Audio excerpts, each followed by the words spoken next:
Ousmane Sonko, l'homme à abattre. Pour sa brillance intellectuelle et sa percée politique, il est au centre de toutes les attaques tant du côté du pouvoir que du côté d'une certaine opposition en collision avec l'exécutif. Macky Sall n'aime pas la Casamance, encore moins notre pays, le Sénégal.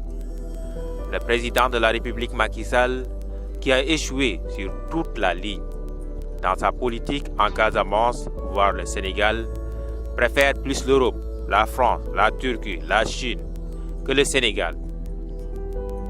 Des pays à qui il offre des milliards à travers des contrats en or qu'il signe avec leurs entreprises.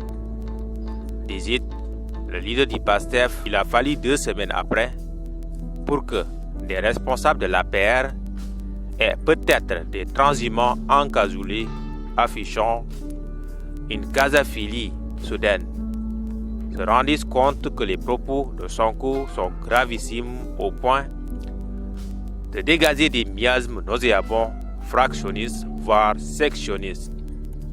Ainsi, à travers un texte truffé de fautes de toute nature, Benoît Sambou, Innocence Tab Ndiaye, Abdoulaye Badji, Abdoulaye Diop, Abdoulaye Baldé, Abdoulaye Bibi Baldé, Moussa Baldé, Aminata Assom Diatta, Aminata Angélique Manga et Mamadou Lamine Keïta ont cloué au pilori Ousmane Sonko pour avoir commis le crime de la liberté de s'exprimer sur la Casamance. D'ailleurs, il faut souligner que le biffage d'une partie de la phrase de Sonko incriminée renseigne sur l'intentionnalisation manipulatoire des scribouillards de cette diatribe.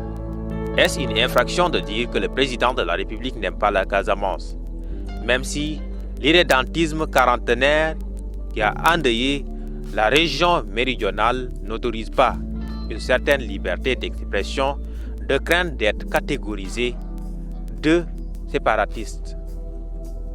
En tant qu'homme politique, de surcroît parlementaire, le leader de PASTEF a la latitude de s'exprimer négativement sur le bilan des réalisations présidentielles en Casamance, tout comme les partisans de Macky Sall ont le loisir de louer les infrastructures qui y sont réalisées sous son magistère. Si les signataires de cette philippique condamnent ce propos de Sonko, dont la troncation d'une partie en réduit le sens et la portée, que devrait-il dire de cette phrase du président Macky Sall, qui n'a pas hésité lors de la dernière campagne présidentielle à dire: si vous voulez que la Casamance intègre le Sénégal dans le cadre du développement, ce qui veut dire que depuis les indépendances, la Casamance n'est pas prise en compte dans les politiques de développement du Sénégal. Cela ne fait que corroborer les propos de Sonko et de tous ses fils et filles de la Casamance qui se plaignent de l'isolement, voire de l'oubli de leur région dans les programmes de développement.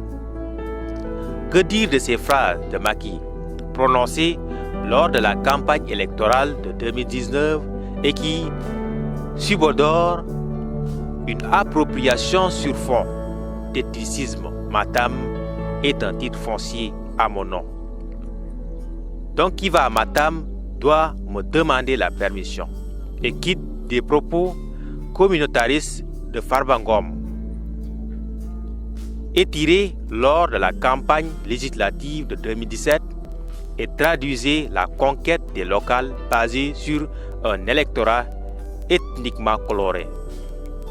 Tout le monde est conscient que le département de Matam est le titre foncier du président Macky Sall. Agnam est un titre foncier du président Macky Sall. Dans les propos ethnicistes de Farba Ngom, on a affaire à une dérive cognitive, la cognition étant l'ensemble des mécanismes à travers lesquels l'être humain fait fonctionner son esprit en rapport avec le langage j'entends là la foudre tomber sur le patriote en chef, le jour où il commettrait l'imprudence, voire l'imprudence verbale de clamer Urbi et Orbi, la Casamance est mon titre foncier.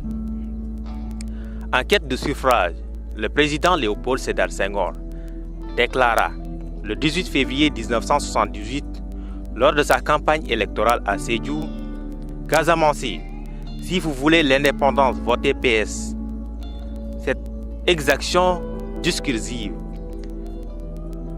désintégrationnisme a confronté en son temps tous les indépendantistes qui pensaient que la Casamance n'est pas partie intégrante du Sénégal. Aucun politique, fut-il Abdoulaye Wade, sont alors principal opposant. Et aucun intellectuel n'a condamné ces propos électoralistes irresponsables qui désintègrent cette partie méridionale du Sénégal. Il apparaît aujourd'hui que le principal opposant du président est incontestablement Ousmane Sonko. Donc, le combat devient un impératif politique catégorique. Mais il ne faut pas verser dans les surenchères de la catégorisation outrancière qui exhale les senteurs fétides d'un communautarisme exacerbé. Lors de la dernière présidentielle, Macky Sall a enregistré son pire score à Ziguinchor, avec 38,72% des voix contre 57,27% pour le candidat de la coalition Sonko président. Ce qui veut dire que les 450 milliards qu'il dit avoir investis en Casamance sous son magistère n'ont pas pesé dans le vote des Ziguinchorois. Ce qui veut dire aussi que ses responsables et autres alliés locaux n'ont pas résisté devant la bourrasque électorale dévastatrice de Sonko et par acquis de conscience. Il faut pour ces contemplateurs le crucifier à la moindre sortie, à la moindre incartade, afin de bémoliser la défaite électorale amère à Ziguinchor encore rémanente.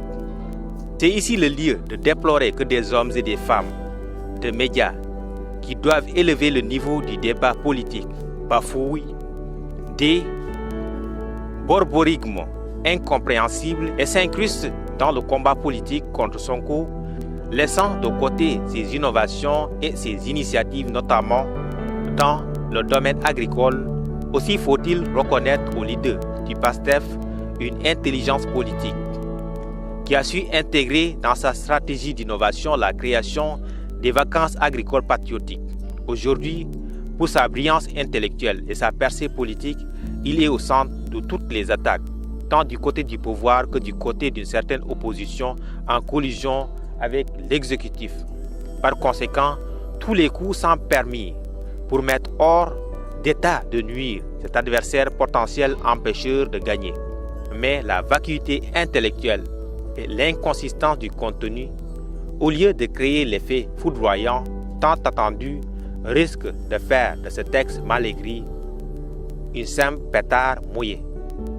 Serigne Saliou Gueye, César Gueye, éditorialiste.